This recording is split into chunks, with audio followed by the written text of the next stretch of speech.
Allez, on va commencer ce conseil municipal si vous le souhaitez, parce qu'on a le quorum qui nous permet de commencer à peu près à l'heure, sans le quart d'heure toulousain. On va quand même commencer par la peine, et après je laisserai le soin de se présenter. Donc, Éléonore va faire l'appel, s'il te plaît. Marie-Josée Allen, absente, a donné pouvoir à Bruno Maury. Éléonore Barthes, présente. Pierre Bertorello. Présent. Philippe Bory. Carlos Vico. Pascal Bouquet, absente, a donné pouvoir à Arnaud Sigu. Jean-Luc Chabozy. Maurice Combe. Philippe Coste. Claudine Dallery, absente, a donné pouvoir à Philippe Bory. Sandra Julius, absente, a donné pouvoir à Marina Garcia. Joël Dolic. Christelle Durand, absente, a donné pouvoir à Pierre Bertorello. Florent Éveillard. Hervé Fournet-Fayas. Retardé. Sandrine Fuster. Marina Garcia. Laurent Guerre, absent, a donné pouvoir à Philippe Coste. Elisa Geoffreau. Fabienne Joyeux, absente, a donné pouvoir à Philippe Plantade. Bruno Maury. Elisabeth Michaud. Philippe Plantade. Romuald Ponce. Didier Robert. Alain Roux. Retardé. Arnaud Sigu. Véronique Vidalin. Valérie Huet. Parfait. Bien, merci. Vous avez aussi devant vous, pour ceux qui le souhaiteraient, un sac qu'on vous offre. Ce sac a été offert aux nouveaux arrivants et permet aussi de mettre en avant nos commerçants locaux. Voilà, donc c'est une double action, ça permet d'accueillir nos nouveaux concitoyens et en même temps faire un peu de com pour nos commerçants qui le veulent bien. Voilà. J'ai le plaisir d'accueillir notre nouveau policier municipal qui a pris ses fonctions il y a quelques jours ou semaines. C'était juste le vendredi à la fête locale, et à ce titre, je tenais aussi publiquement à remercier Madame le maire de Castelnau, l'endroit où il vient, qui nous a libéré quelques jours plus tôt pour nous permettre de l'avoir pour la fête locale. Donc elle a répondu à nos besoins, bien que chez elle aussi il y avait un manque de policiers municipaux, mais elle a tenu quand même à respecter ses engagements et je voulais quand même la remercier publiquement et te laisser le soin peut-être, Wilfried, de te présenter auprès des conseillers municipaux présents. Alors, bonsoir aux élus que je n'ai pas vus. Alors, je me présente, je m'appelle Wilfried Gamonet, je suis policier municipal depuis 8 ans et ma carrière avant était militaire où j'ai fait 9 ans pour l'armée de terre. Donc, j'ai fait mes fonctions, j'ai commencé dans le Jura, dans la ville de Saint-Claude. Après, j'étais en Alsace, dans la ville de Ilzac, c'est tout ce qui est banlieue nord de Mulhouse. Et je me suis retrouvé à Castelnau-d'Estrettefond. J'ai fait une petite diagonale, pour bien se penser. Et du coup, après Castelnau, je suis arrivé donc à Briguères, comme a dit monsieur le maire, pour le vendredi de la fête, afin de remplacer une personne, non de renforcer l'équipe. Donc voilà, je suis habitant en Bruguérois. Et donc ça fait quasiment 1 an que je suis arrivé donc, dans la commune. Donc je pense que c'est tout pour moi, à part si vous avez des questions. Voilà, écoutez, on pense qu'on te croisera. Certains d'entre nous t'ont déjà croisé pour la fête, parce que ça a été un bon moyen aussi de voir un peu une grosse partie de la population et de pouvoir juger un peu l'importance de cette fête, qui est un événement majeur à chaque année. Et je pense que ça s'est relativement bien passé. Voilà. Merci à toi, bonne soirée, et puis on te croisera le cas échéant. Bonne soirée à vous, merci. Et beaux conseils. Bien, allez, on passe à l'ordre du jour du conseil. Tout d'abord, on a désigné un secrétaire, c'était Éléonore, on a fait l'appel. Il y a l'approbation des comptes rendus des procès-verbaux des séances du 20 juin pour ces comptes rendus pour lesquels j'ai, pour le 20 juin, une demande précise de l'opposition concernant les postes délibération 41, 42, 42 et 44 et question numéro 1, rajout 30 à 37 000 après étude. Honnêtement, voilà, je ne peux qu'approuver ça, il n'y a pas de souci chez moi de rajouter tous vos points, monsieur Bory, sans les évoquer si vous le souhaitez, concernant ce procès verbal du 20 juin. Bon, ben c'est très bien, si tout est intégré. Alors je profite de ce point sur le procès verbal pour évoquer ou poser une question. Début juillet, nous avons reçu un courrier de votre part concernant l'application de la réforme qui a été mise en œuvre et qui touche notamment le compte-rendu et le procès-verbal qui doit prendre d'autres formes avec d'autres procédures de compte-rendu, on va dire, à la population notamment. Donc je suis étonné qu'au conseil municipal qui suit, on ne soit pas amené à modifier le règlement intérieur qui doit intégrer normalement ces modifications. Donc je pose la question, est-ce qu'il est prévu d'intégrer ça dans le nouveau règlement intérieur et de le resoumettre sous peu? J'imagine que ça va se faire, hein, puisque le règlement intérieur actuel n'est plus en rapport avec les nouveaux textes que le Code général des collectivités territoriales a dû intégrer. Écoutez, je ne pense pas, mais on va laisser un peu le temps de réflexion par rapport à cette demande. On ne va pas vous dire oui ou non ce soir. Personnellement, je ne vois pas en quoi on changerait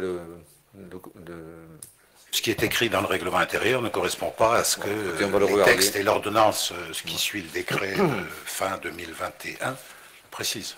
Donc, on verra si on change des choses à la marge ou si ça, on peut laisser au niveau juridique en l'état. L'appréciation de la marge est personnelle, semble-t-il. Complètement. C'est tout à fait personnel. Allez, on passe au point suivant, c'est le procès verbal du 27 juin où vous n'étiez pas présent, donc pas de remarques particulières. Est-ce que j'ai des remarques de la majorité ici présente, enfin tout au moins ceux qui étaient présents, pas de remarques, donc on considère qu'il est adopté. Et je vous en remercie. Nous passons maintenant, si vous le souhaitez, au niveau des décisions. Un certain nombre de décisions. La 23 convention d'occupation du domaine public pour la location d'emplacements publicitaires à Exterion Média. Cette convention est signée pour une durée de 3 ans. Elle concerne les panneaux sucettes qui sont déjà en place sur la commune. Donc on repart sur 3 ans avec les 10 sucettes que nous avons, sachant qu'on est en partenariat avec eux, en mettant un côté pour leur publicité et l'autre côté pour le Bascala. Donc, et c'est eux qui se chargent, je crois, de mettre la publicité pour le Bascala au niveau des sucettes. Donc voilà, pour mon sens, c'est un bon partenariat intelligent et utile. C'est bon.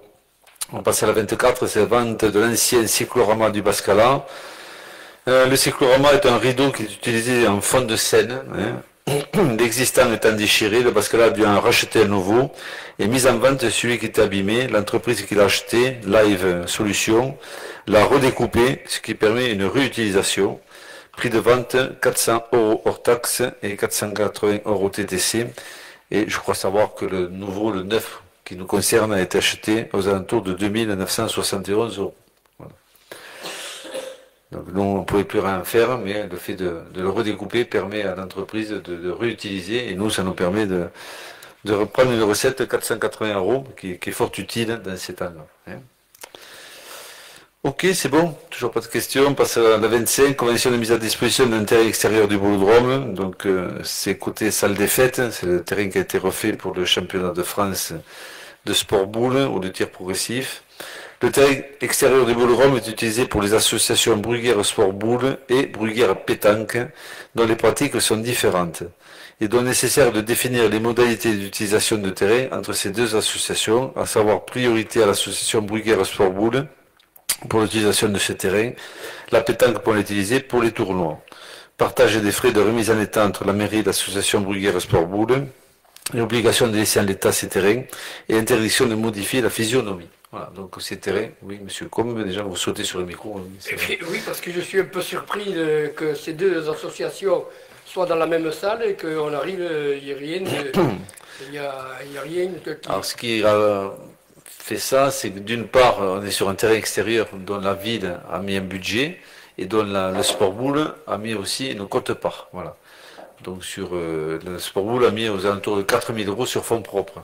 Mais il n'y avait pas un règlement intérieur qui régissait les... Alors là, il y a un règlement intérieur sur les terrains. C'est-à-dire que ces terrains qui ont été refaits à neuf, on a un règlement intérieur qui permet de dire que si on utilise, par exemple, la pétanque, il faut qu'ils le remettent en état par rapport comme il était actuellement. Et la Pour moi, Lyonnaise... ça coulait de source, mais bon. Oui, mais on préfère écrire les choses parce que les présidents changent et après, vous savez, on oublie très vite. Hein, donc, on préfère l'écrire, le faire signer par les présidents locaux. Et après, ça permet d'avoir un cadre hein, et puis ça permet d'entretenir les terrains et ensuite d'avoir des terrains conformes aux attentes de chacun. Et voilà. Donc, on a des beaux terrains, on souhaite les conserver le plus longtemps possible. Et je crois savoir qu'il y a eu le championnat qui s'est bien déroulé sur ces terrains avec de la fédération des remerciements. Et derrière, il y a eu le concours de la fête qui a été organisé par la pétanque conjointement avec le comité des fêtes. Et ça s'est très bien passé également. Donc je pense qu'on a des terrains qui peuvent servir aux deux associations. D'où les craintes du départ qui n'étaient pas totalement fondées. Voilà. On passe à la 26. C'est la signature d'une convention d'occupation temporaire du domaine public au 17 terre, place de la République pour la période du 2 mai au 2 mai 2025. Donc c'est pour 3 ans.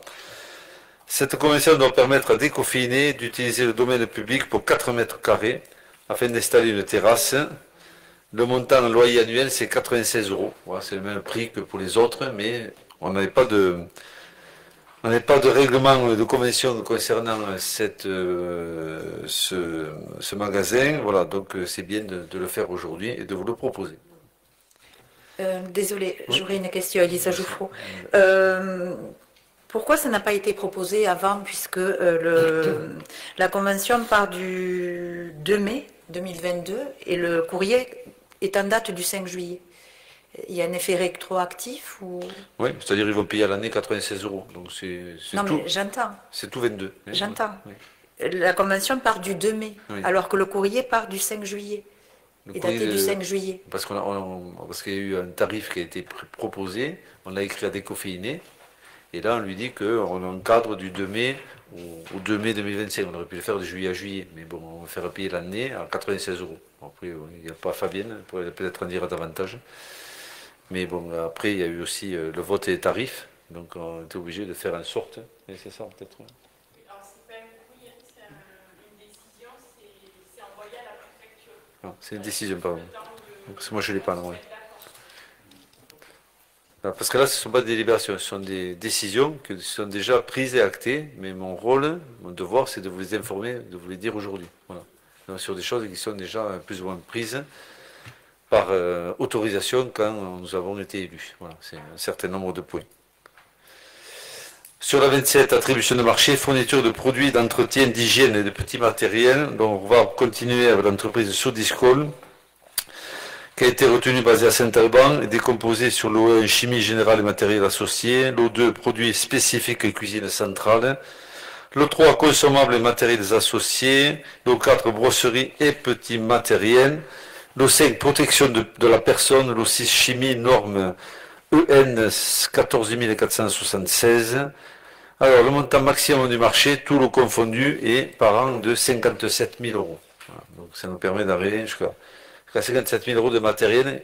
Et l'avantage aussi, c'est qu'ils sont à Saint-Alban et c'est pratique pour s'approvisionner.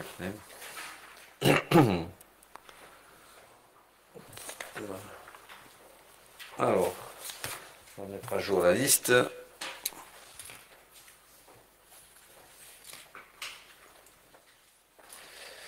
Alors, nous avons...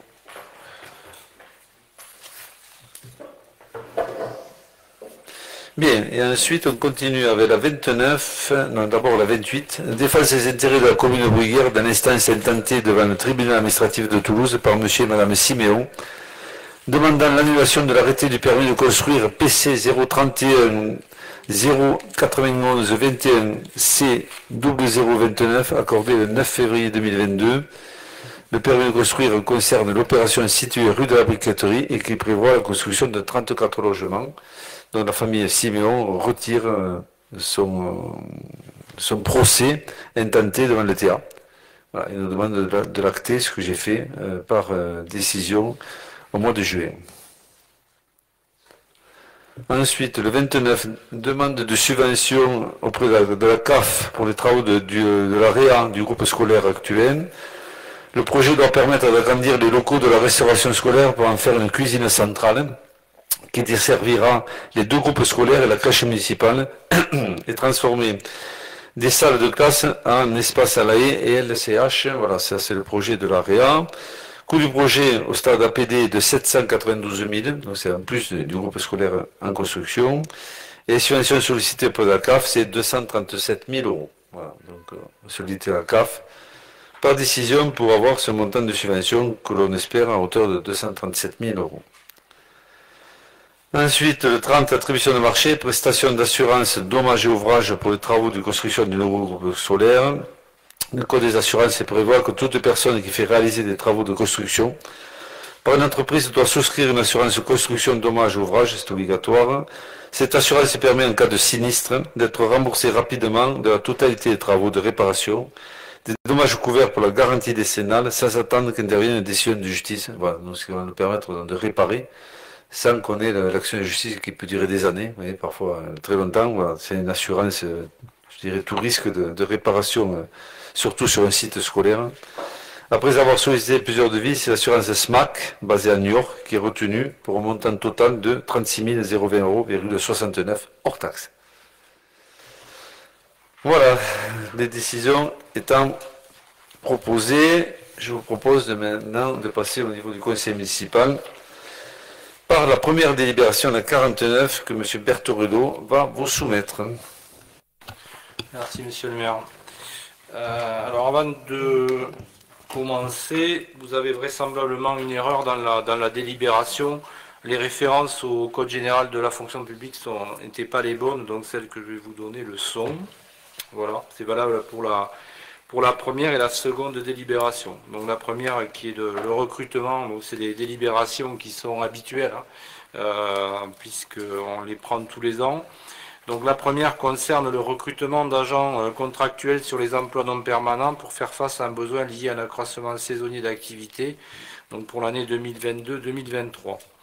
Donc vu le Code général de la fonction publique et notamment l'article L 332-23.1, donc vu le décret numéro 88-145 du 15 février 1988, pris pour l'application de l'article 136 de la loi du 26 janvier 1984 modifiée portant dispositions statutaires relatives à la fonction publique territoriale et relatifs aux agents contractuels de la fonction publique territoriale.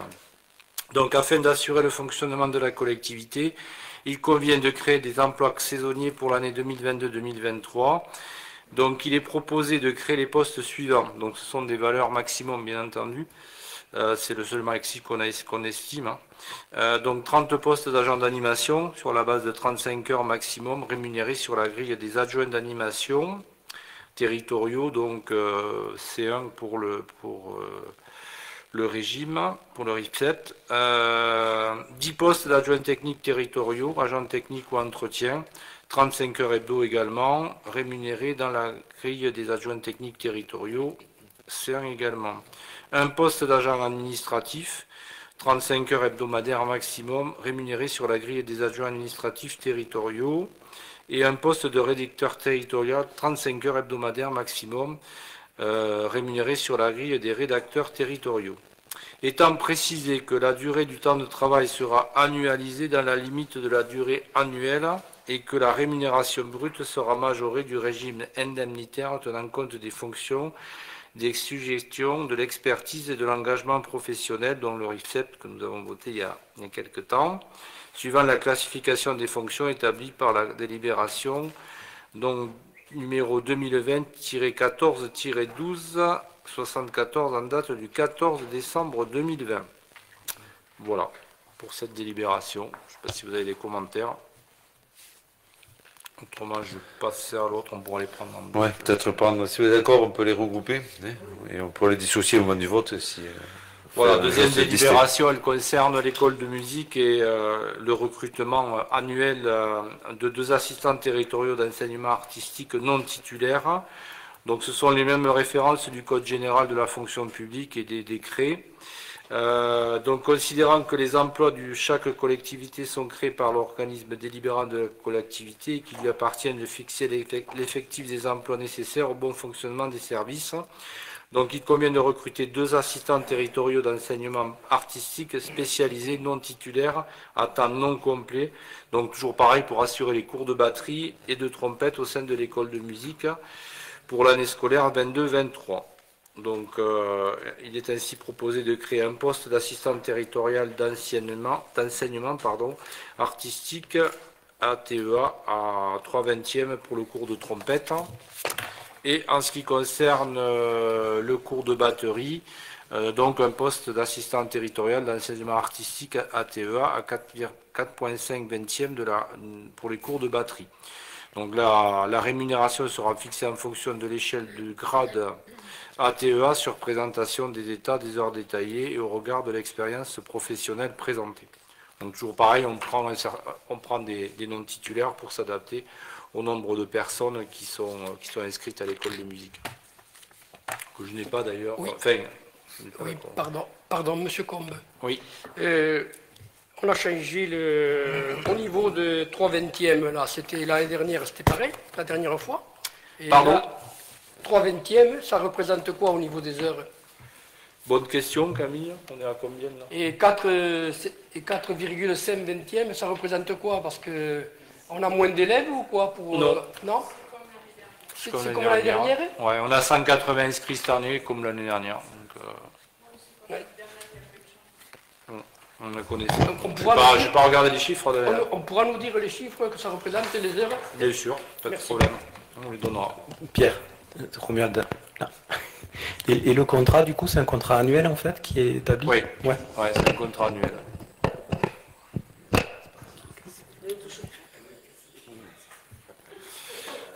De la même manière, donc il y a le... Tire plus fort.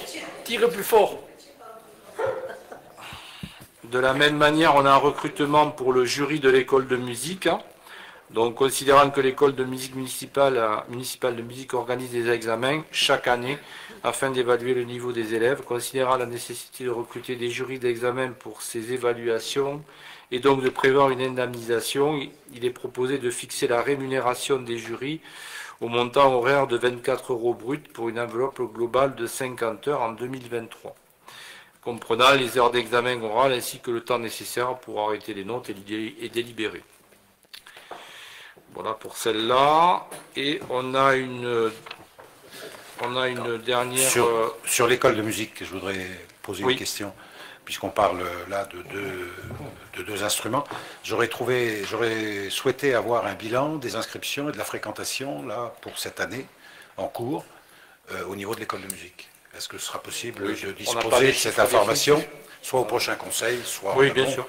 On fera un retour, on a 50 inscrits, toutes les sections sont très largement, je dirais, fournies. Hein. Oui, mais quand Voilà. je demande un bilan, c'est quelque chose de précis. Vous n'allez pas me le donner en direct. Non, mais on fera un J'ai bien bilan. entendu que 183 inscrits. C'était pour savoir par... On fera un bilan réalité. en fin d'année, on va en fonction du premier trimestre, je dirais, ou du dernier trimestre de l'année. Hein. Après la rentrée. Oui, après la rentrée. Comme ça, on voit, parce qu'au début, parfois, c'est un peu faussé. Il y en a qui viennent, voilà, ils sont en stand-by. Mais là, dans le premier En fin trimestre, d'année, on a encaissé tous les chèques. Là, on est sûr de la fréquentation complète et Oui, mais totale. c'est une information par rapport au premier trimestre où on en est de la fréquentation, pas à la fin de l'année. Non, mais c'est le premier trimestre après la rentrée. Voilà. 2022-23. Rentrée a eu lieu. Oui, mais Bon, elle a donc eu lieu on en est- septembre. Hein. Ma question porte sur les inscriptions et la fréquentation dans le trimestre qui est là. Je ne vous demande pas. Hein. Si vous le demandez aux Parisiens, ils ne vont pas vous répondre. Hein. Bon, mais on a pris acte de votre demande, M. Bory. On fera en sorte de vous D'y répondre. répondre. Voilà, pas de souci majeur. On n'a rien à cacher. Dernier point un peu RH, donc le recrutement d'agents contractuels pour remplacer des agents publics momentanément indisponibles. Donc, vu le Code général des collectivités territoriales, vu la loi numéro 83-634 du 13 juillet 1983 portant droits et obligations des fonctionnaires, Donc, vu la loi numéro 84-53 du 26 janvier 1984 portant dispositions statutaires relatives à la fonction publique territoriale et notamment son article 3-1, vu le décret numéro 88-145 du 15 février 1988 pris pour l'application de l'article 136 de la loi du 26 janvier 1984, modifié portant dispositions statutaires relatives à la fonction publique territoriale et relatifs aux agents contractuels de la fonction publique territoriale, considérant que les besoins des services peuvent justifier le remplacement rapide de fonctionnaires territoriaux ou d'agents contractuels de droit public indisponibles pour les hypothèses exhaustives suivantes énumérées par l'article 3-1 de la loi du 26 janvier 1984. Donc vous avez la liste des temps partiels, des congés annuels, des congés de maladie, etc. Ouais. Donc, accomplissement du service civil ou national sur appel ou de maintien sous les drapeaux, ou de leur participation à des activités dans le cadre des réserves opérationnelles de sécurité civile ou sanitaire, en raison de tout autre congé régulièrement octroyé en application des dispositions réglementaires applicables aux agents contractiles de la fonction publique territoriale. Voilà pour ce point. Ces points. Alors, on va prendre de la 52, 51, 50 et 49. Est-ce que vous êtes d'accord pour qu'on les vote massivement ou est-ce que vous voulez des votes séparés? C'est bon? 49, donc à 52, qui vote contre ou des refus de vote, qui s'abstient? Tout le monde est favorable, parfait, c'est voté à l'unanimité. Et c'est adopté, et je vous en remercie. Nous passons à la 53 sur M. Berthelot, sur la modification de la grille tarifaire. Ça touche que 2 ou 3 points, peut-être Oui. faire quelque chose de synthétique. On va faire simple, oui, je pense que vous avez eu la convocation et la délibération. Ça concerne effectivement 2 points qui sont évoqués dans la délibération. J'en rajouterai un troisième si vous faites un retour sur les tarifs qui ont été votés. C'est le descriptif de la prestation. Parce qu'on s'est rendu compte en fait que parfois il y avait, alors je dirais pas des litiges, il y avait des interrogations, des choses qui n'étaient pas forcément bien comprises dans ce que contenait en fait chaque fois la prestation proprement dite. Donc on s'est permis de rajouter une grille descriptive. Par ailleurs, effectivement, c'était précisé. Par ailleurs, il y avait sur la précédente délibération un service qui était intitulé Instrument de pratique collective, et ça a aussi amené quelques confusions au niveau des gens qui ont bénéficié de ces, enfin, en tout cas qui étaient à l'école de musique. Donc elles deviennent pratiques collectives, c'est-à-dire un travail en atelier ou orchestre sans face-à-face pédagogique, puisque certains l'avaient à un moment donné interprété différemment. Et sur la délibération, effectivement, il y avait une erreur sur le tarif extérieur pour les moins de 18 ans, à partir du deuxième usager pour le piano et la guitare, de 542 € alors que c'était 524 €. Voilà. Après, le tarif reste, il n'y a pas d'autres modifications sur le sujet. Voilà. Bien, est-ce qu'il y a des questions? Pas de questions, donc je vous propose de le passer aux voix. C'est délibéré 53. Qui vote contre ou des refus de vote? Qui s'abstient? Pas d'abstention, c'est encore voté à l'unanimité, c'est adopté et je vous en remercie comme les précédentes. Nous passons à la délibération suivante qui est la 54 et en absence de Marie-Jo Alain, ça va être Bruno qui vous la propose.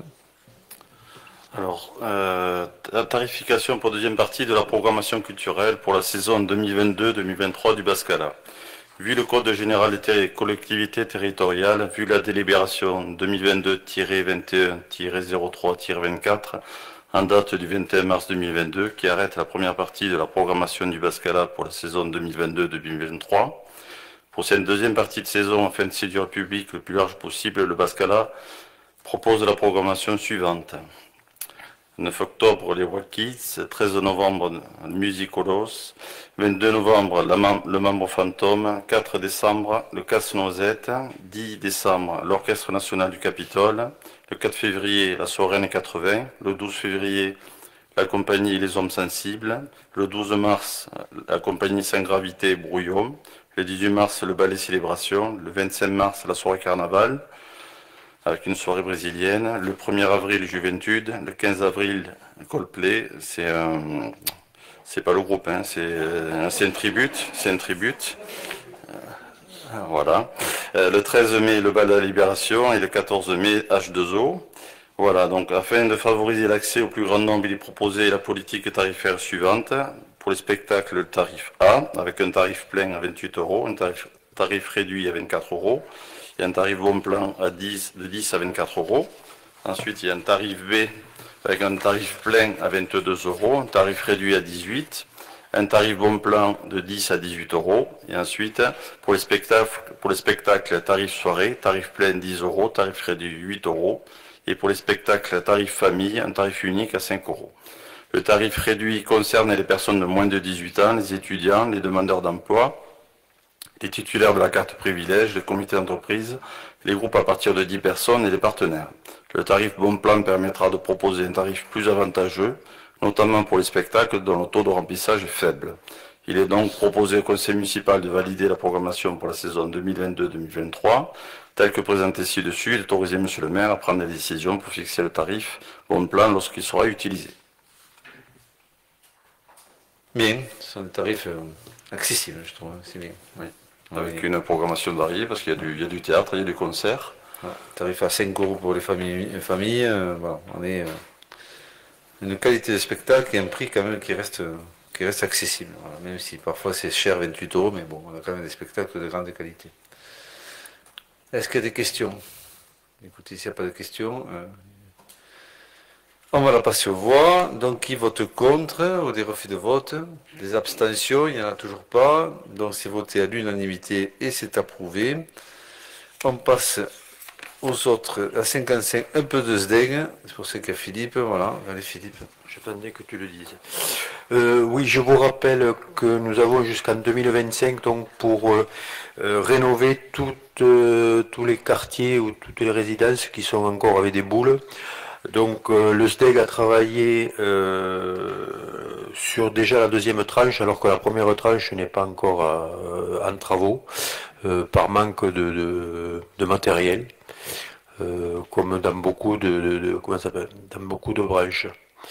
Voilà, donc je vais vous lire donc, la délibération. Vu la demande de la commune en date du 3 juin 2022 concernant la rénovation des lanternes de type boule, le SDEG a réalisé l'avant-projet sommaire de l'opération 1 AT 159 suivante. Alors pour l'impasse des Lilas, la dépose de 2 ensembles d'éclairage public vétustes. Les lampes numéro 1178 et 1179 issues du poste P11B des Bigoulès. La fourniture et pose de 2 ensembles d'éclairage public composés chacun d'un mât cylindro-conique de 5 mètres de hauteur en acier thermolaqué et supposant un appareil d'éclairage public du type routier équipé d'une lampe 32 watts LED avec abaissement de puissance, reprise sur le réseau existant. Pour l'impasse des Chênes, la rénovation du coffret de commande d'éclairage public existant issu du poste P11 de Bigoulès, dépose de 4 ensembles d'éclairage public vétustes, les lampes 1057 et 1060, fourniture et pose de 4 ensembles d'éclairage public composés chacun d'un mât cylindro-conique de 5 mètres de hauteur, en acier thermolaqué et supportant un appareil d'éclairage public du type routier équipé d'une lampe 32 watts LED avec abaissement de puissance et reprise sur le réseau existant. La place Rhin et Danube dépose de 6 lanternes d'éclairage public vétustes, les lampes numéro 467 et 472, issues du poste P37A avenue de Toulouse. Fourniture et pose de 3 ensembles d'éclairage public composés chacun d'un mât cylindro-conique de 5 mètres de hauteur en acier thermolaqué et supportant 2 lanternes d'éclairage public de type routier équipées d'une lanterne 32 watts LED avec abaissement de puissance et bien sûr la reprise sur le réseau existant. Pour l'allée Pierre de Coubertin, dépose de 9 ensembles d'éclairage public vétustes, lampes numéro 1095 à 1097 et numéro 162, 164, 165, 166, 174 et 175, issus du poste P9 Salamandre. Fourniture et pose de 9 ensembles d'éclairage public composés chacun de mâts cylindro-coniques de 5 mètres de hauteur en acier thermolaqué et supportant un appareil d'éclairage public de type routier équipé d'une lampe 32 watts LED avec abaissement de puissance et bien sûr la reprise sur le réseau existant, et lanterne numéro 1177 issue du poste P27 de David. Cette opération a été conçue en vue d'installer un éclairage public respectueux de l'environnement et de la biodiversité, conciliant économie d'énergie, maîtrise des dépenses publiques et réduction de la pollution lumineuse. Les technologies les plus avancées en matière de performance énergétique seront mises en œuvre et permettront une économie sur la consommation actuelle d'énergie électrique d'environ 78%, soit 1 382 € par an. Compte tenu des règlements applicables du SDEC, la part restant à la charge de la commune se calculerait comme suit. La TVA est récupérée par le SDEC 9 744 €, la part du SDEC de 24 750 €, la part restant à la charge de la commune, estimation à 27 508 €, pour un total de 62 000 €. Considérant qu'il est nécessaire que le conseil municipal s'engage sur la participation financière de la commune pour que le SDEC finalise l'étude et le plan d'exécution, une fois les études et planning des différents maîtres d'ouvrage arrêtés, l'opération sera soumise au bureau du SDEC pour inscription au programme d'effacement de réseau. Il est donc proposé au conseil municipal d'approuver l'avant-projet sommaire et de décide de couvrir la part restant à la charge de la commune par le biais de fonds de concours, de verser une subvention d'équipement, autres groupements au SDEC pour les travaux éligibles, en un versement unique à l'article 20 41 58 de la section d'investissement. Voilà. Donc ce que je peux compléter, c'est des travaux qui se font en 3 phases. Et donc la première phase qui a été votée l'année dernière, cette deuxième phase, il y aura une 3e phase donc avant 2025. Pardon, Merci, Monsieur Philippe. Combe. Ouais, Monsieur Combe.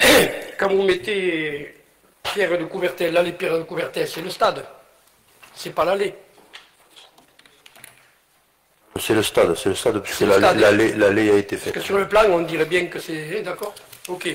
Ensuite, est-ce que la commune a participé au sondage du SDEC concernant les baisses d'intensité et éventuellement un dernier sondage qui nous est arrivé aujourd'hui? Ouais, je l'ai vu, 98% oui. des personnes qui ont voilà. freiné la lumière, la coupé la nuit, n'ont pas eu de dégâts apparemment voilà. importants. C'est ce qu'on a reçu cet après-midi du SDEC, que j'ai lu avant d'arriver ici. Voilà. Non, ce qu'on peut vous dire, c'est que nous, on va faire une réunion aussi là-dessus, de travail. Les services ont été sollicités pour aussi faire des propositions, puisqu'il faut associer le directeur des services techniques, voilà, le responsable des écoles, la directrice générale des services, voilà, tout le monde est à plancher, et d'ici quelques jours, nous allons faire un point d'étape et de discussion sur ce sujet en interne, et après on sera force de proposition pour bien sûr respecter les préconisations de l'État et faire en sorte de réduire la consommation locale d'électricité en faisant, pourquoi pas, des mesures d'une heure du matin à 6 heures ou de minuit, ou de ne plus éclairer la mairie. Voilà, tous ces points-là seront à discuter au travers des différentes commissions, sur proposition aussi des responsables de pôle et de services, mais bien sûr on fera comme les autres, on fera des efforts, puisque c'est notre rôle. Il faut qu'on le fasse pour le bien de la planète, en même temps pour faire aussi des économies en interne. Donc il y a des choses qui vont être revues et qui seront proposées ensuite aux différents services. Parce qu'il y a des choses qui ne peuvent pas se faire naturellement. Il y a des choses qui engendrent des frais, des programmations du SDEC. On n'a pas des horloges partout. Si on coupe là, on coupe tout, donc on ne peut pas morceler. On est en train de voir pour l'église, pour la mairie, partout. Alors on a fait du travail en interne pour savoir exactement ce qu'on peut proposer et quelles sont les options que les élus choisiront. Voilà, donc on est à ce stade-là. J'ai vu que sur le SDEC, d'ailleurs, ils disent quand même que dans certaines communes, ils ont travaillé là-dessus, oui, dans certains quartiers éventuellement et autres, certaines heures, en annonçant à la population concernée éventuellement. Après, j'ai vu que comme Castanet, ils ont fait des réunions avec les commerçants, les artisans et les entreprises pour dire qu'éventuellement, ils pouvaient diminuer la luminosité par rapport à tout ce qui concerne aujourd'hui la biodiversité et éventuellement la santé humaine. Donc je pense que là-dessus, on a des efforts à participer. Je pense que le rapport du LDEG là-dessus, aujourd'hui, qu'on a reçu, est très intéressant éventuellement. Bien, tout ça, écoutez, on va faire des propositions, on va laisser un peu les groupes travailler, rapidement, parce qu'il y a une urgence quand même, et après on verra ce qu'on peut faire à court terme, à moyen terme et à long terme étant le photovoltaïque ou autre. Donc voilà, on a différentes étapes. Annoncer la couleur, là, et il y a des baisses qui vont arriver au niveau éventuellement des baisses d'1 milliard, un peu plus d'1 milliard par rapport à l'inflation et tout, et au niveau j'ai vu qu'il y a des élus qui sont montés au créneau, donc c'est pour ça qu'aujourd'hui on a tout intérêt éventuellement à regarder de près si on ne veut pas se faire sanctionner éventuellement. Bien, allez, c'est noté. Je propose de revenir au boule et aux lanternes de la deuxième tranche de la délibération 55. Qui vote contre ou qui s'abstient au refus de vote? Pas d'abstention, c'est voté à l'unanimité, c'est adopté. Bien, écoutez, je vous en remercie. On passe au point suivant et j'aurai le plaisir de remplacer Fabienne Joyeux sur la délibération 56. Acquisition à l'euro symbolique de la parcelle AW 179 d'une contenance 470 m², située avenue Montauban. Alors, vu le code général, vu le plan parcellaire du 1er octobre, vu le permis d'aménager en date du 11 novembre 2020, le permis de construire, toujours le même numéro, en date du 11 décembre 2020, le permis de construire en date du 11 décembre 2020 et le permis modificatif en date du 6 avril 2021, considérant l'acquisition par la société Garona de la parcelle AW43 d'une superficie de 16 726 m², dans le but d'y réaliser une opération de logement collectif. Considérant que sur cette même parcelle se trouve l'emplacement réservé numéro 2, qui doit permettre la création d'un piétonnier entre l'avenue Montauban et l'impasse Notre-Dame. Vu l'accord de la société Garona en date du 20 avril 2022 pour céder à cette partie de parcelle à l'euro symbolique à la commune de Bruguière, il est proposé à l'Assemblée délibérante d'approuver cette cession à l'euro symbolique et d'autoriser Monsieur le maire à prendre toutes les mesures nécessaires à l'exécution de la présente délibération. Donc voilà, il s'agit donc sur le terrain qui était appartenu à la famille Pujol avant chez Renault. Donc Garona a acheté la parcelle complète avec une parcelle réservée pour faire le piétonnier qui part du terrain jusqu'à l'impasse Notre-Dame, qui longe la parcelle. Donc c'est un piétonnier de 470 m² qui est réalisé, qui va être fait dans la semaine. Et on a conclu, au dépôt de permis, bien avant aussi, qui nous rétrocède à l'euro symbolique ce piétonnier, ne serait-ce que pour l'entretenir et pour aussi respecter un peu les engagements qui étaient les nôtres, d'avoir une transversalité entre l'impasse Notre-Dame, à pied, piétonnier bien sûr, et l'avenue de Géronot, l'avenue Montauban. Voilà. Donc voilà, donc on vous propose aujourd'hui de régulariser à travers un acte l'acquisition de cette parcelle de 470 m² à l'euro symbolique. Je pense que voilà, pour nous c'est une bonne chose. Je cache pas. Pas de remarques particulières, donc je peux le passer aux voix. Qui vote contre? On refus de vote. Qui s'abstient? Pas d'abstention, c'est voté à l'unanimité et je vous en remercie.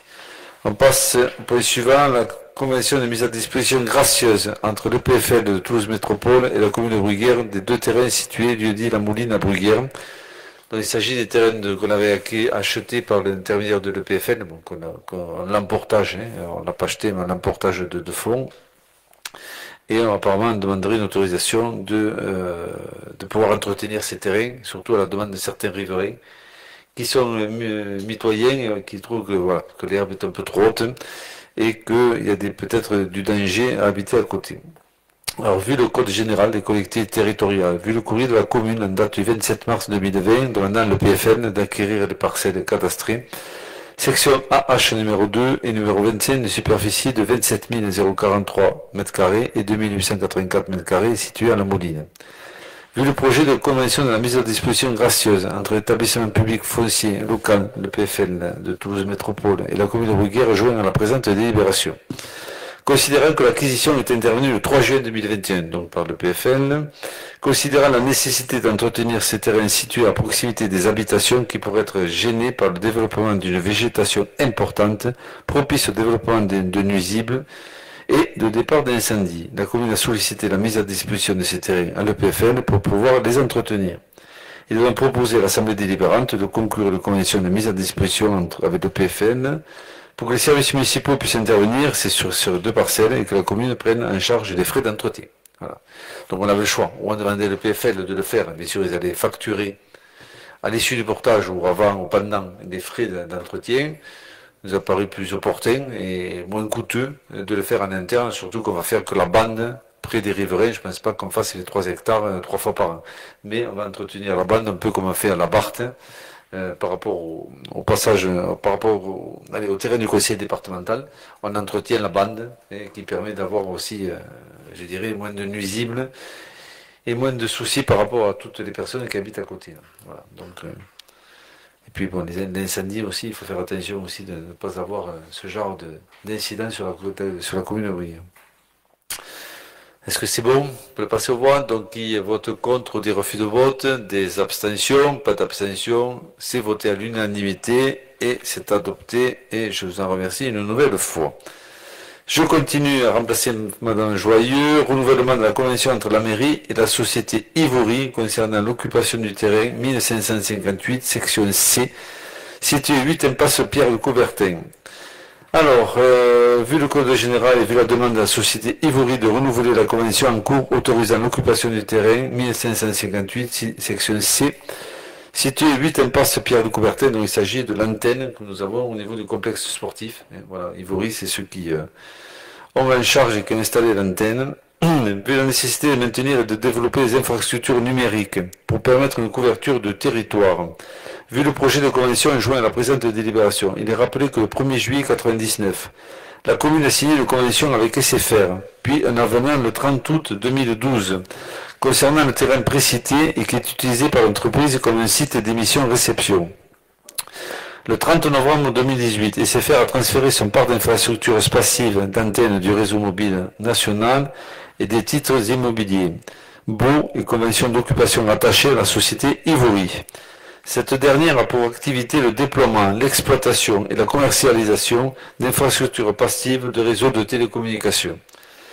Par conséquent, depuis cette date, la commune contractualise avec cette société, considérant la demande de la société Ivory de renouveler la convention actuellement en vigueur, à compter du 1er septembre 2024 pour une durée de 12 ans, avec une tacite reconnaissance par période successive de 6 ans. Les autres clauses demeurent inchangées. Il convient donc de renouveler la convention liant la commune et la société Ivory. Nous avons actuellement un loyer mensuel de 3 400 €, qu'on va peut-être revoir un peu à la hausse, donc les services vont y travailler. La convention va jusqu'en 2024, mais la société Ivory souhaite faire des travaux et donc a besoin d'avoir l'engagement que la commune continue avec cette société SFR, de façon à être assuré et de pouvoir de faire le montage financier pendant 2 ans des travaux qui seront faits sur ce site-là. Voilà. Donc ils nous demandent un engagement par délibération pour 6 ans de plus, autorisant la commune à signer un nouveau bail avec Ivory pour leur permettre de faire tous les travaux nécessaires et indispensables pour le bon fonctionnement de leur activité. Voilà. Monsieur Bourri. Quel type de travaux est envisagé par la société? Je ne sais pas. Pour l'instant, ce ne sont que des études. Donc des travaux, moi je ne les connais pas, mais on les autorise à faire des études nécessaires. Après les travaux, bien sûr, il faut qu'on soit informé et on verra sous quelle forme. Mais ils ne peuvent pas lancer des études tant qu'ils n'ont pas la garantie qu'après 2024, ils puissent exploiter le site. Voilà. Dans l'instant, à cet endroit, y a-t-il un dispositif installé? Oui, complètement. Il y a l'antenne qui existe. C'est la grosse antenne que vous avez à côté du terrain d'honneur, voilà, et qui existe, bon, qui est exploitée. Bon, ils ont peut-être besoin de la relooker, j'en sais rien, moi, tout au moins peut-être pas de la doubler, mais au moins tout au moins de l'entretenir. Et pour ce faire, ils ont besoin de faire des études. Pour faire des études, c'est un coût. Ils ont besoin d'avoir l'assurance de pouvoir continuer avec nous pendant 6 ans. Voilà. c'est clair, c'est bon pour tout le monde la situe, parfait. Donc on peut le passer aux voix. Qui vote contre, qui est en refus de vote, des abstentions. Pas d'abstention, c'est voté à l'unanimité et c'est adopté bien sûr. Point suivant, il s'agit de Marina Garcia qui va vous présenter le dispositif de dérogation au repos dominical dans le commerce de détail pour l'année 2023, sachant que pour nous on est très peu impacté puisque Super U a déjà l'ouverture autorisée le dimanche matin, donc ça voilà, c'est très peu impactant pour la ville de Bruyères, mais c'est bien quand même d'avoir un cadre et qui soit celui aussi de la métropole, puisqu'il y a quand même une certaine solidarité métropolitaine dans cette délibération. Alors, vu le Code général des collectivités territoriales, vu l'article L 3132-26 du Code du travail, issu de la loi du 8 août 2016 pour la croissance, l'activité et l'égalité des chances économiques, qui dispose que dans les établissements de commerce de détail où le repos hebdomadaire a lieu normalement le dimanche, ce repos peut être supprimé les dimanches désignés pour chaque commerce de détail par décision du maire, prise après avis du conseil municipal. Le nombre de ces dimanches ne peut excéder 12 par an. La liste des dimanches est arrêtée avant le 31 décembre pour l'année suivante. Elle peut être modifiée dans les mêmes formes en cours d'année, au moins 2 mois avant le premier dimanche concerné par cette modification. Lorsque le nombre de ces dimanches excède 5, la décision du maire est prise après avis conforme de l'organe délibérant de l'établissement public de coopération intercommunale à fiscalité propre dont la commune est membre. À défaut de délibération dans un délai de 2 mois suivant sa saisine, cet avis est réputé favorable. Alors, pour l'année 2023, l'avis de Toulouse Métropole a été sollicité sur cette question par les 35 communes membres de Toulouse Métropole. Considérant que depuis l'entrée en vigueur de cette législation en 2016, Toulouse Métropole s'appuie sur la concertation organisée dans le cadre du Conseil départemental du commerce, qui, depuis plus d'une vingtaine d'années, est parvenu en Haute-Garonne à harmoniser les positions des maires et des organisations patronales et syndicales sur les ouvertures des commerces les dimanches et jours fériés. Cette concertation est lisible pour le consommateur, efficace commercialement et permet de soutenir les commerçants indépendants et de proximité qui ne profitent de ces ouvertures que si toute la profession applique la même règle. Alors pour cette année, la concertation a également eu lieu et a permis de dégager un consensus pour 7 dimanches pour 2023. Donc le premier dimanche suivant le début des soldes d'hiver, le 26 novembre 2023, le Black Friday, le 3, 10, 17, 24 et 31 décembre 2023. Alors toutefois, l'article L 3132-26 du Code du travail prévoit pour les commerces de détail alimentaire dont la surface de vente est supérieure à 400 m², que lorsque des jours fériés légaux sont travaillés, à l'exception du 1er mai, ils sont déduits par l'établissement des dimanches autorisés par le maire dans la limite de 3 par an. Afin de permettre à ces commerces d'ouvrir effectivement aux dates indiquées ci-dessus, il est proposé, comme il a été fait en 2022 et toujours en accord avec le Conseil départemental du commerce, d'autoriser ces commerces à ouvrir 7 dimanches choisis sur une liste de 10, soit le premier dimanche suivant le début des soldes, le 12 février, le 19 mars, le 6 août, le 26 novembre et les 3, 10, 17, 24 et 31 décembre. Alors, concernant le secteur de l'automobile, et en dehors des éventuelles foires ou salons organisés en Haute-Garonne, les professionnels de l'automobile sont autorisés à n'ouvrir pas plus de 5 dimanches pour 2023, définis par les Journées nationales des constructeurs, à savoir le 15 janvier 2023, le 19 mars, 18 juin, 17 septembre et le 15 octobre.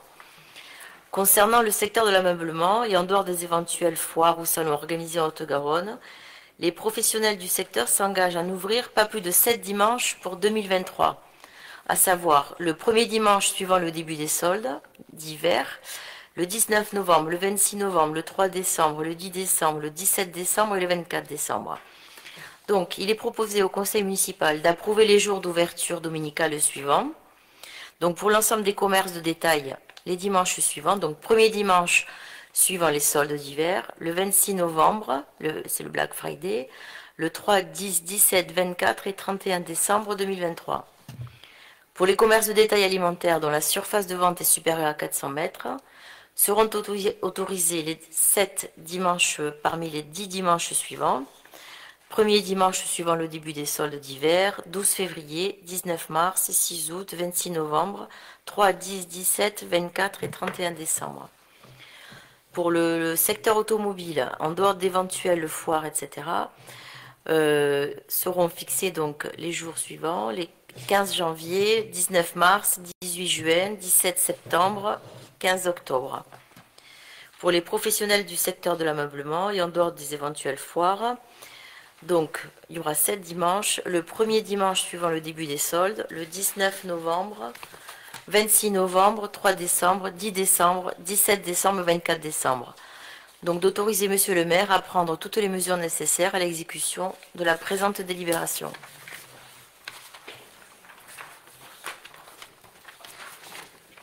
Bien, on fait des économies d'énergie, on ne voit plus rien, mais bon. Oui, moi je vois rien. Ça peut mettre à la lumière, mais on fait des économies. Je veux bien, mais bon, moi je... Monsieur Combe, Oui. étant donné que l'avis pour la métropole a été pris déjà, donc on ne participera pas au vote, c'est tout. Comment? Excusez-moi. L'avis a déjà été donné par la Toulouse Métropole. Non, mais nous, commune. Oui, d'accord, mais la métropole ne règle pas et ne dirige pas la ville de Bruguière sur ça. C'est... Nous, je veux dire, c'est local. Oui, c'est quand même ce qui ressort de la métropole qui est appliqué. Oui, oui, c'est une proposition. Ouais. Donc, à un moment donné, nous, on ne participera pas au vote. Vous êtes anti-métropolitain. Pardon? Tout ce que la métropole propose, vous le refusez en bloc. Non, pas du tout. Non. Je suis métropolitain, vous savez, je suis attaché à ça. La question n'est pas là. Si effectivement une commune n'approuve pas ce qui a été négocié, acté entre les différents acteurs concernés, que se passe-t-il? Mais vous pensez bien que pour arriver à une proposition comme ça qui puisse être proposée dans les 37 communes, ça a été travaillé par la Chambre de commerce et d'industrie, ça a été travaillé avec les syndicats, ça a été travaillé avec les grandes enseignes, les petites enseignes, pour arriver à un consensus le plus large possible, avant de vous proposer ça. Autrement, ça va être le fort d'empoigne. C'est pas du tout le cas, puisque si tout le monde a ça, c'est des propositions qui sont faites, qui bougent très peu d'une année sur l'autre, et qui sont acceptées par la plupart des grandes enseignes et petites enseignes. Et l'impact chez nous est tellement, je dirais, minime, que, voilà, et à part Super U qui est un peu impacté, c'est le seul des commerçants locaux. Alors, voilà. Donc le risque, il est vraiment minime. On va pas se fâcher. On peut s'interroger sur le fait qu'on soit obligé de prendre une délibération sur une décision qui a été prise. Parce que si Super U veut ouvrir l'après-midi, il faut qu'on le fasse et qu'il puisse le faire au travers d'une délibération, d'un accord. Super U peut ouvrir, bon, c'est pas forcément un choix, parce qu'il faut payer le personnel, les gens viennent l'après-midi alors qu'ils pourraient venir le matin, donc ça lui décale tout, et parfois il me dit je préfère fermer à 1h ou 2h que de rester ouvert jusqu'à 20h le soir, la veille de, je dirais le dimanche ou la veille de réveillon. Donc c'est un choix qui est personnel et qui est calculé, voilà. Et après, peut-être Jean-Luc en tant que commerçant et élu. Oui, pour revenir à ta question, Maurice, pardon. Oui, en fait, moi je fais partie aussi du syndicat des bijoutiers. Toutes ces dates qui ont été mises, elles ont été actées même chez nous. On ne parle pas du bijoutier là, mais ces dates ont été confirmées, actées auprès de notre syndicat, quoi. Voilà. C'était pour répondre à... Je m'excuse, là, effectivement, pour ce qui est nous, commerçants et artisans, c'est pas cela qui est visé pour nous.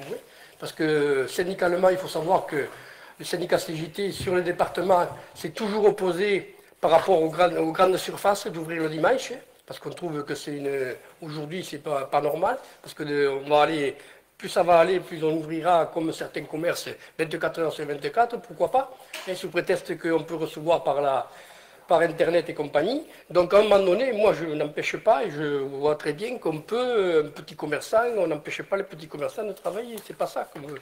C'est qu'à un moment donné, dans ces grandes surfaces, on oblige éventuellement, et il faut voir dans les conditions où ces gens travaillent éventuellement le dimanche.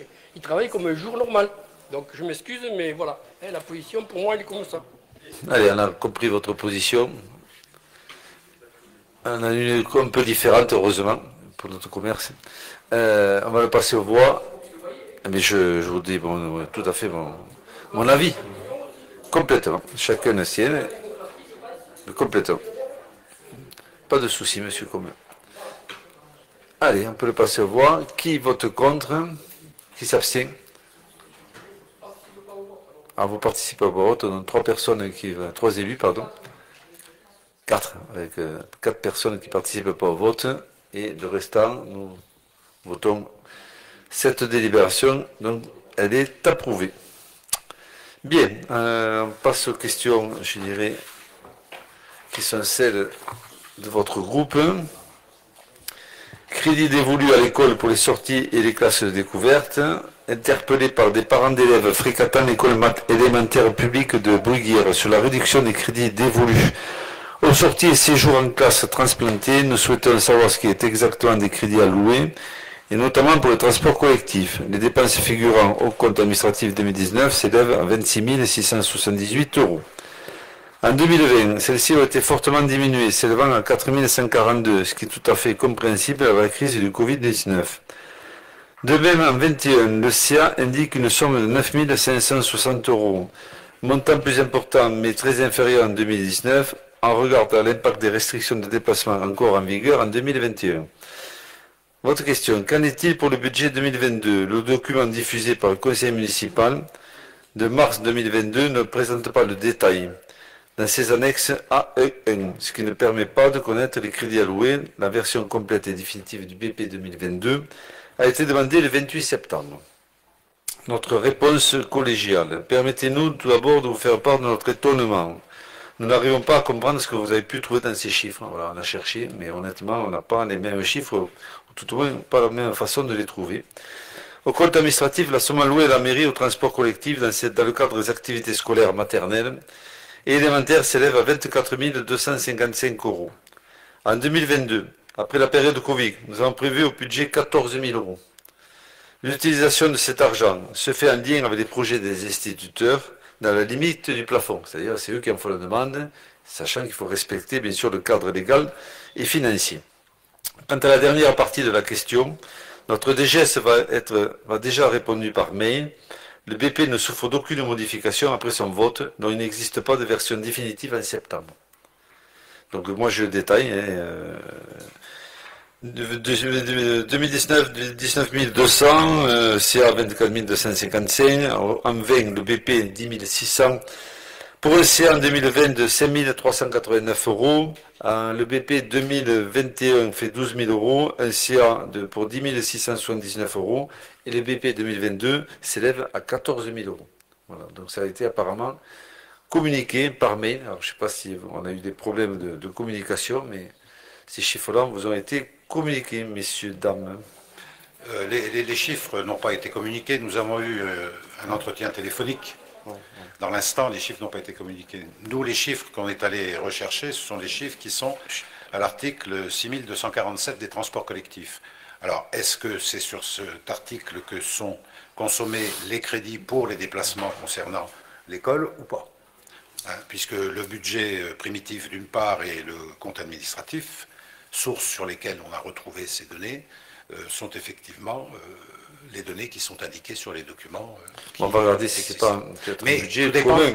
Où on prend les... Mais vous le prenez d'après les chiffres qu'on va vous communiquer demain, sur ce tableau, avec un BP à 14 000 €, et un BP en 21 de 12, un BP en 20 de 10 600, et un BP en 19 de 17 000.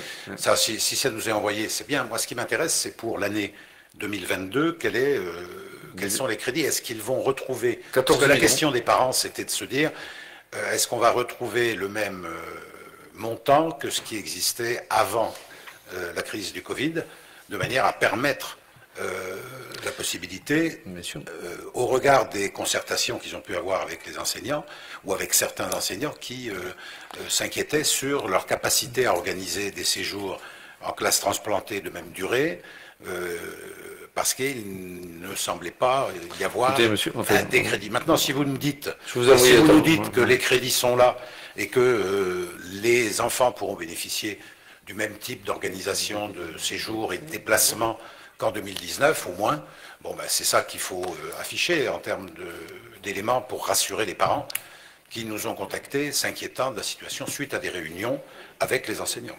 Bien, alors il n'y a pas à sourire ou à rigoler, il y a à donner la réponse, c'est tout. Mais je ne souris pas, je vous dis simplement qu'il y a 14 000 €, c'est supérieur à 2021, qui était 12 000 €.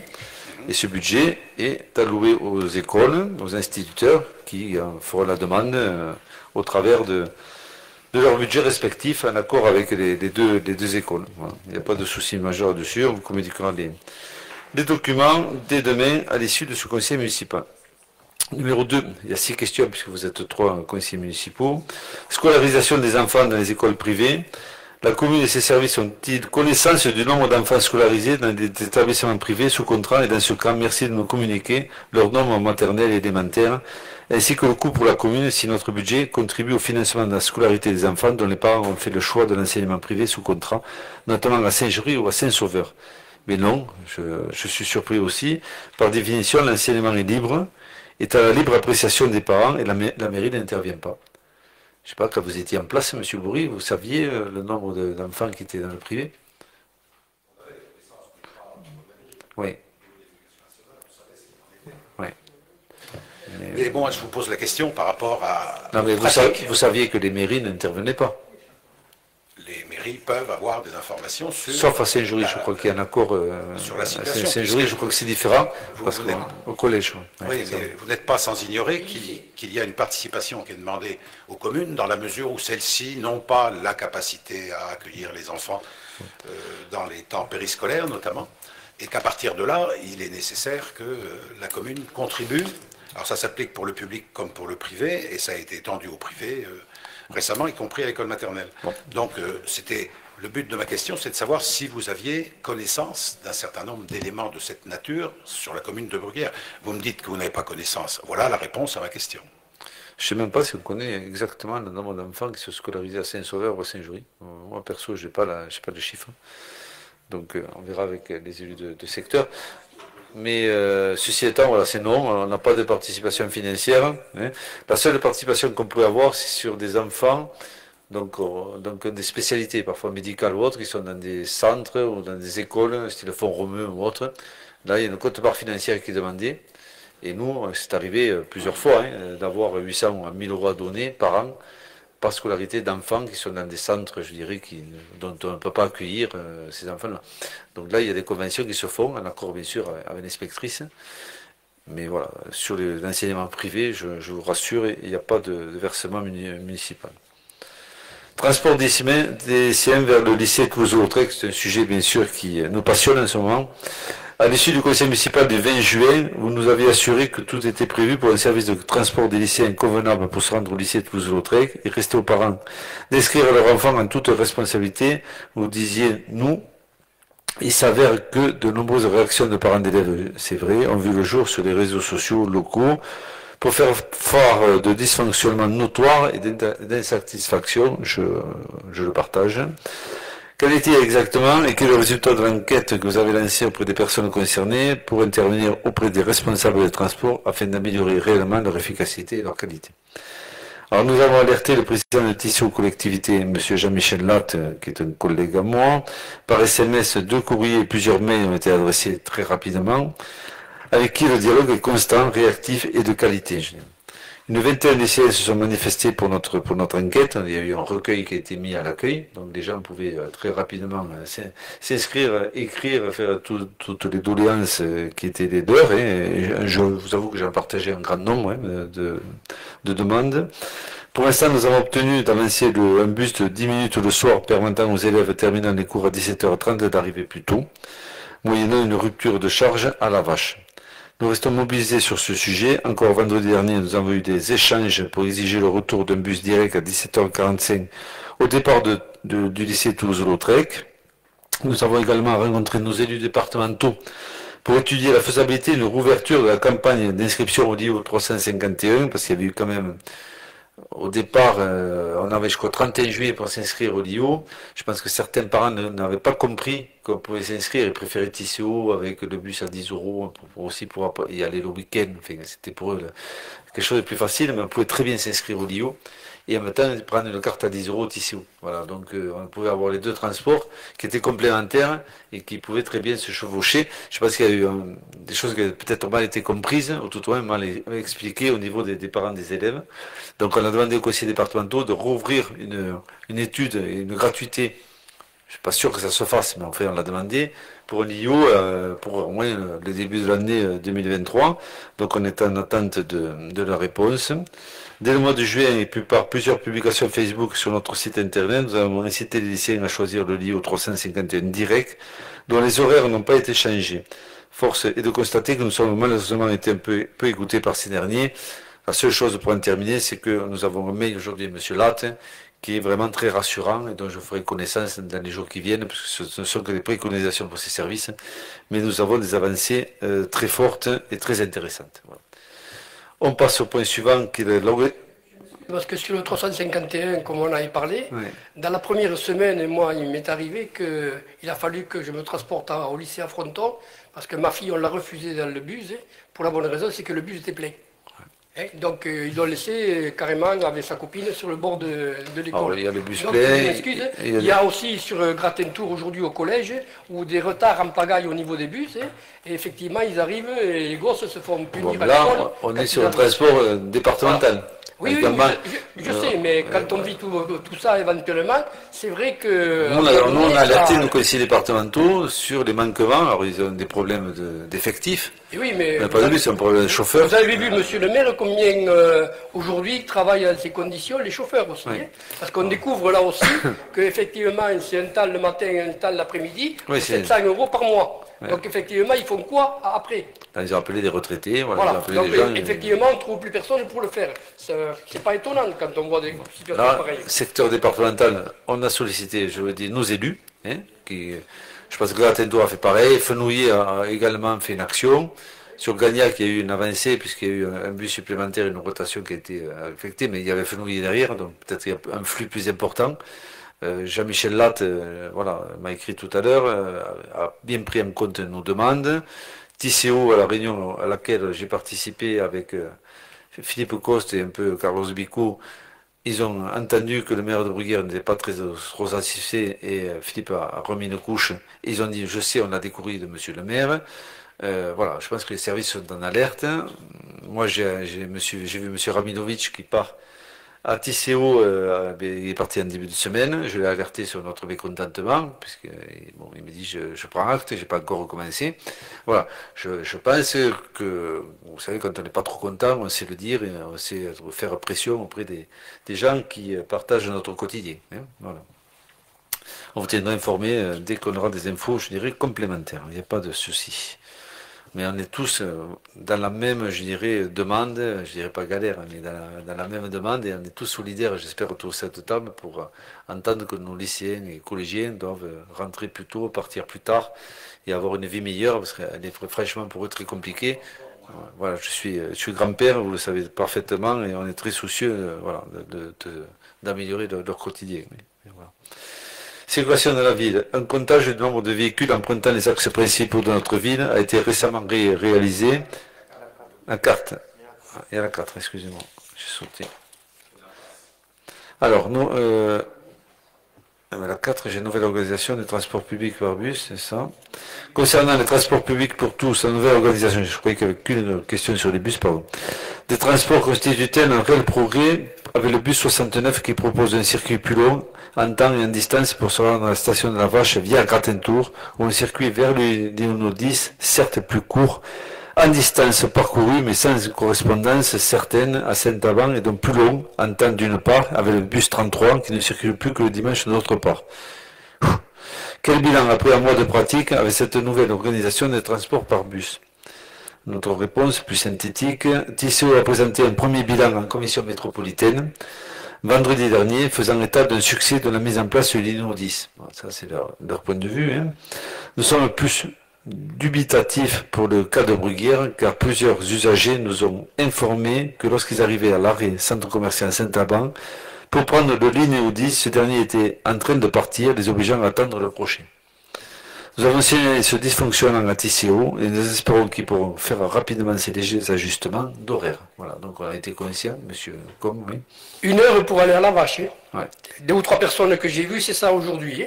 C'est 1 heure pour aller à la Vache. Donc à un moment donné, c'est pas une amélioration. Donc c'est pour ça qu'à quelque part, et en plus, on a changé, il passe plus au centre-ville. Il faudrait nous dire pourquoi il a changé d'itinéraire, éventuellement le 69, alors qu'il passait au centre-ville. Et ensuite, conformément à ce qu'on avait dit il y a quelques mois, quand Tisséo a fait grève sur la privatisation de certaines lignes, aujourd'hui c'est confirmé, puisque le 69, les chauffeurs ils sont de Transvet. Donc ce qui veut dire qu'ils ne sont même pas de Tisséo. Donc c'est une privatisation déguisée qu'on est en train de faire sur certaines lignes, et le 69 fait partie. Alors, moi, je peux vous répondre au sujet de, comment ça s'appelle, de la suppression du passage d'onde dans le centre de Bruguière. Tisséo s'est basé sur la validation des 2 arrêts qu'il y avait, que ce soit à la Salamandre ou que ce soit aux écoles. Et bien sûr, il fallait prendre une décision, soit passer par Coubertin, soit passer par le centre-ville. Ils ont fait le choix de passer par Coubertin parce qu'il y avait davantage de validation sur ce circuit. On est, je pourrais te faire voir les chiffres, on est sur l'ancien circuit, l'arrêt des écoles était même pas, Sandrine était à 6 ou 7 validations. Voilà. Donc, pas intéressant pour...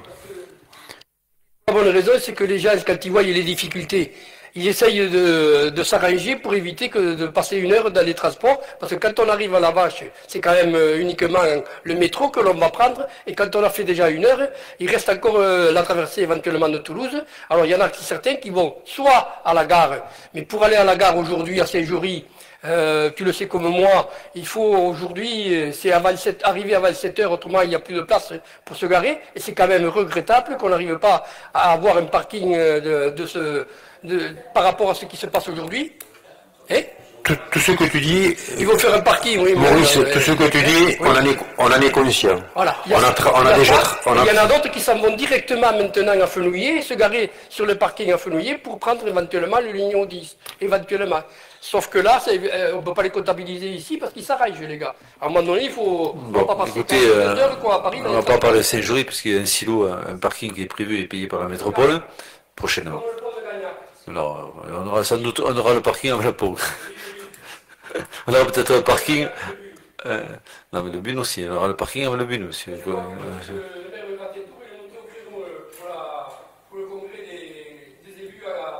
Ouais, l'AMF. Ouais. Bien, écoutez, gratter un tour, c'est mobilisé, c'est bien. Donc voilà, on vous a répondu et on est tous, je dirais, conscients des difficultés et nous faisons en sorte d'essayer de les améliorer. Voilà. Donc on passe au point suivant maintenant, c'est la circulation dans la ville. Un comptage du nombre de véhicules empruntant les axes principaux de notre ville a été récemment réalisé. Peut-on avoir un résultat de cette opération? Alors les données ont été collectées par un cabinet d'études mandaté par Toulouse Métropole dans le cadre de la réflexion sur le futur projet de la M959, ex-VNL. Ces comptages ne concernent pas que Bruguière, mais plus largement Gratentour et Castelginès. Nous ne manquerons pas de vous communiquer lorsque nous aurons connaissance, puisqu'à ce jour, nous n'avons toujours pas le retour de ce comptage. De l'Obit, c'est pas nous, c'est pas vous qui l'avez demandé? Non, mais apparemment, non. Parce qu'il y en a eu un, et c'est pour ça que... Le seul qu'on avait demandé, le dernier, c'était sur les coteaux. Là, on a mis la zone 30. C'était le seul comptage que j'ai demandé à M. Raminovitch il y a à peu près 6 mois. Voilà, pour faire la zone 30 et le marquage au sol. Depuis, tous ces comptages se font par action propre du pôle territorial. Le dernier, la question 6, moyens personnels du pôle territorial Nord, décidément. Quels sont les moyens humains supplémentaires mis en place récemment pour renforcer le personnel du pôle territorial Nord de Toulouse Métropole, garant ou gérant toutes les interventions de proximité, propreté, entretien de voirie, réparation de sécurité, études de proximité. Alors, nous ne connaissons plus, comme il y a quelques mois, des trous dans l'organigramme du pôle. Romain pourrait en témoigner. Les agents sont au travail, en nombre correct, et je salue leur implication au quotidien sur des tâches qui sont souvent délicates et difficiles. Dans le cadre de la réorganisation des services métropolitains Proxima 2024, plus d'agents seront au terrain dans les prochains mois. C'est-à-dire plus. Je tiens à saluer et remercier aussi publiquement, puisqu'il a quitté son poste vendredi dernier pour rejoindre notre service métropolitain, Le directeur du pôle, M. Michel Rabinovitch, pour la qualité de la relation de travail que nous avons eue pendant plusieurs années, notamment pour son aide déterminante dans la réalisation du cœur de ville en 17-18. Voilà, donc, il a été très précieux, comme le pôle et comme l'est M. Transit actuellement. Et ce qu'on peut vous dire, c'est que M. Rabinovitch est venu il y a 15 jours ou 3 semaines, nous a proposé le dernier organigramme qui est complexe et pour lequel on a des personnes nouvelles dans des secteurs nouveaux qui seront en place et qui permettent, à mon sens, d'améliorer le quotidien de nos concitoyens. Voilà, donc je ne sais pas si... Est-il vrai qu'au Pôle Nord, on a fait une demande par rapport à une association du Mirail pour renforcer le Pôle Nord? Non, en fait, ce qui arrive, c'est qu'il y a des zones qui sont des zones prioritaires, des quartiers dits sensibles, et nos agents n'y vont pas. Donc en fait, ce sont des associations en fait, qui travaillent pour le compte de la métropole, dans le cadre de réinsertion, pour faire travailler les gens du quartier, etc. C'est-à-dire que il y a des quartiers, Mirail, Isard, etc. Donc ce sont des GUSP, des zones GUSP. En fait, c'est des zones urbaines, sociales, de proximité. Et donc c'est un personnel qui est mis à disposition, mais qui ne dépend pas du pôle Nord. Oui, mais ça serait bien que pour faciliter le travail des agents ici au pôle Nord, éventuellement, de ne pas se retrouver tout seul le matin, parce que quand le gars il vient éventuellement du Mirail là-bas, et pour prendre, quand on sait le trafic que c'est pour venir du Mirail, il est évident que souvent le matin, le gars il est plus là, quoi. Non, en fait, les agents qui travaillent, ils viennent pas du Mirail, c'est pas social, là. C'est simplement des agents de la métropole qui travaillent sur les communes. Non, là, ça fait partie, c'est une subvention qui travaille, qui sous-traite pour la métropole. Je suis intéressé de savoir qui et comment. Bien, écoutez, on ne va pas faire un cas particulier sur une personne qui arrive du Mirail ou qui travaille. Je pense que la métropole, avec ses moyens et son pôle territorial, a tout à fait la légitimité. Il y a surtout assez d'agents ici sur Bruyères et d'alentour pour faire revenir... Ils ont toute ma confiance également, voilà. Donc je fais confiance au personnel du pôle pour gérer tout ce qu'ils ont à faire, et c'est un pôle assez important. Voilà, le conseil est terminé. Simplement une annonce sur des travaux rue des Mésanges pour que tout le monde ait l'information en temps et en heure et en même temps et qu'il ait la même intervention. On va faire des travaux aux Mésanges pour sécuriser les abords des écoles, pour élargir le trottoir à 2,50 m au lieu de 1,40 m, pour sortir les barrières que nous avons, pour mettre du mobilier urbain, pour avoir du traçage au sol compétent, pour avoir aussi des places de stationnement. Et je laisse le soin à Philippe Coste d'en dire davantage. Oui, donc ces travaux vont commencer lundi, le 10. Nous sommes obligés quand même de fermer une partie de la rue des Mésanges pour pouvoir effectuer ces travaux et pour pas que les parents et les élèves donc traversent la zone chantier. Donc ça va être assez compliqué pendant... alors on a essayé de faire ces travaux pendant les vacances scolaires.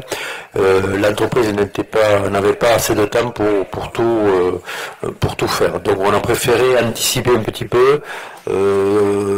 Donc ces travaux commenceront le 10, c'est-à-dire que pendant 15 jours, il va y avoir un petit peu de panique autour de l'école et puis les travaux se finiront pendant les vacances. Voilà. Pas attendre les vacances prochaines, là, les 15 jours. C'est pendant les vacances. Mais 15 jours ne leur suffisait pas, parce qu'en plus il y avait la Toussaint au milieu avec le pont et tout. Voilà, donc on a préféré donc anticiper et commencer avant ces vacances. Voilà, Carlos, si tu veux rajouter quelque chose, voilà, donc attendez-vous à avoir un petit peu de circulation sur l'avenue de Toulouse, sur la rue des Edelweiss derrière, ça va être un petit peu, ça n'en fera que plus, mais bon, il faut bien qu'on fasse ces travaux, voilà, c'est surtout, il faut voir un petit peu la sécurisation des abords de l'école maternelle, et nous aurons un beau parking devant cette école. Bien, écoutez, merci et bonne soirée à vous toutes et tous. Merci.